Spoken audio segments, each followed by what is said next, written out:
नमस्कार। राजकमल चौधरी की जयंती पर आयोजित आज के कार्यक्रम में आप सबों का हार्दिक स्वागत है। हम लोग कार्यक्रम में आधे घंटे लगभग विलंब से चल रहे हैं। सबसे पहले आज के इस कार्यक्रम में राजकमल चौधरी के जीवन और सृजन पर एक छोटी सी परिचर्चा आयोजित है और इसमें वार्ताकार जो इसमें परिचर्चाकार हैं वो है प्रोफेसर कमलानंद झा विभूति और प्रोफेसर देवशंकर नवीन, नीलमाधव चौधरी जी, और कार्यक्रम की अध्यक्षता करेंगे श्री लीलाधर मंडलोई, निदेशक भारतीय ज्ञानपीठ। इसके साथ ही इस कार्यक्रम में वक्ता होंगे श्री सुमन कुमार, सचिव संगीत नाटक अकादमी। राजकमल चौधरी होने का अर्थ है एक उद्दाम रचनाशीलता, जीवट रचनाशीलता और अपने समय समाज की नब्जों को पहचान करके और उसके हिसाब से सृजन।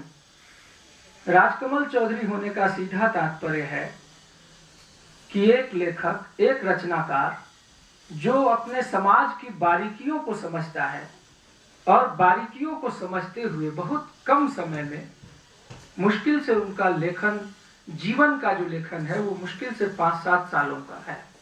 इसके बावजूद जो उन्होंने रचनाएं दी है वो हिंदी और मैथिली समाज के लिए बहुत महत्वपूर्ण है। राजकमल जी की एक कविता है, बहुत छोटी सी कविता है जिसे मैं पढ़ दे रहा हूँ।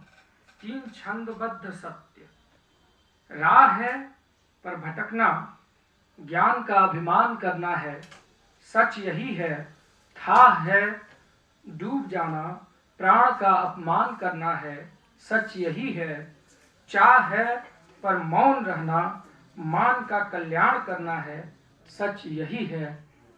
एक विरल रचनाकार जिसे भारतीय भाषा में प्रेमचंद के बाद शायद पहले रचनाकार रहे हैं, जिनके निधन के उपरांत हिंदी में सर्वाधिक पत्र पत्रिकाएं इन पर विशेषांक के रूप में प्रकाशित हुई है। मैं इतिहास की पुस्तक की तरफ खुला पड़ा हूँ, लेकिन मेरा देश, मेरा पेट, मेरा ब्लाडर, मेरी अतड़ियाँ खुलने से पहले सर्जन को यह जानना होगा, जल अथवा रक्त अथवा मांस अथवा मिट्टी, केवल हवा, कीड़े, जख्म और गंदे नाले हैं अधिक स्थानों पर इस देश में। इतना दुख, इतना अपमान, इतनी घृणा मिथिला के लोग नहीं ब्याहते अपनी बेटी अयोध्या में। ये लीलाधर मंडलोई जी की पंक्ति थी, भारतीय ज्ञानपीठ के निदेशक।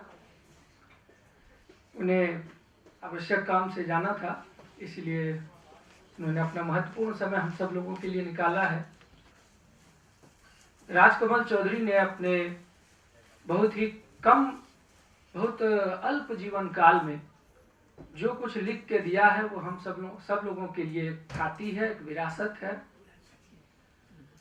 हमारे खास करके मिथिला समाज के ऊपर यह बहुत बड़ा ऋण है राजकमल चौधरी का, जो कि अपने समाज की सारी विडंबनाओं को, सारी सच्चाइयों को, सारी असहमतियों को जितनी बारीकियों से समझ रखते हैं।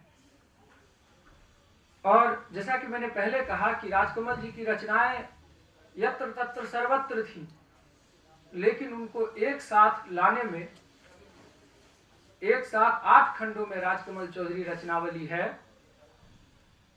उसकी जो एक व्यापक विशेषता है वो ये है कि हर खंड में अलग अलग संपादकीय है।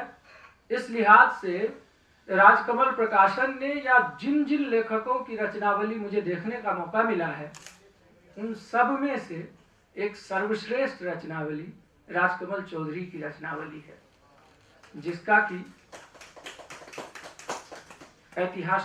ऐतिहासिक संपादन बड़े भाई प्रोफेसर देवशंकर नवीन जी ने किया है। मैं उन पर, राजकमल जी पर कुछ भी बोलूं तो सिर्फ नवीन जी के किए कामों को पढ़ करके हमारी पीढ़ी बोल सकती है, क्योंकि हम सब लोगों के पास वो लहर, वो कल्पना, वो पुराने वाले ज्ञानोदय का अंक देखने के लिए कहाँ जा सकते हैं। 20 वर्षों के अथक परिश्रम से, श्रमसाध्य परिश्रम से जिस राजकमल चौधरी को हिंदी का कृतघ्न समाज भूल गया था, वो राजकमल चौधरी आज एक नए कलेवर में, मतलब अपने ही रूप में, लेकिन प्रकाशित होकर के जिस नए कलेवर में आए हैं, उसका पूरा श्रेय देवशंकर जी को जाता है। राजकमल चौधरी की जो बात अभी हम लोग कर रहे हैं, जैसा कि मैं इन चीज़ों को अपनी समीक्षा में इसका उल्लेख किया है। असल में 2015 में रचनावली आ जाती है राजकमल चौधरी जी की, और जो मिथिला समाज के ऐसे बहुत सारे लेखक हैं जो कि हिंदी, मैथिली, अंग्रेजी तमाम भाषाओं में लिखते पढ़ते हैं, लेकिन 2015 के बाद उस समाज के बीच से एक भी रिव्यू नहीं छपती है। ये हम सब लोगों के लिए एक सिंगल रिव्यू मैंने एक छोटी सी पत्रिका में की थी। इसके अलावा राजकमल चौधरी की रचनावली पर कोई टिप्पणी मुझे देखने को नहीं मिली। मुक्ति प्रसंग में एक पंक्ति है, जो एक खंड है, वो बहुत अच्छी पंक्तियां हैं उसमें। हालांकि वो पूरी कविता मुझे हिंदी की लंबी कविताओं में सर्वाधिक प्रिय है। अपने 26 पेज की कविता में राजकमल चौधरी जिस अंदाज में पूरी लंबी कविता को बांध करके रखते हैं, उतनी बांध कर रखने वाली प्रवृत्ति न तो राम की शक्ति पूजा में है और न मुक्तिबोध की अंधेरे में कविता। ये बात मैं हिंदी की सभी लंबी कविताओं को पढ़ करके कह रहा हूँ, क्योंकि मेरा काम ही लंबी कविताओं के ऊपर है। जो बांध करके गठन में जो कविता अपनी संरचना में रखती है, वो कविता है मुक्ति प्रसंग।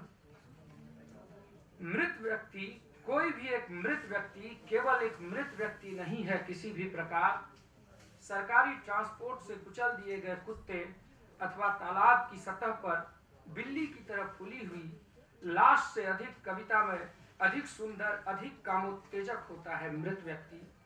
अस्पताल के पलंग में सोया हुआ बेहोश देखकर मुझको एक अपरिचित स्त्री मातम कुर्सी के लिए आई हुई यही कहती है।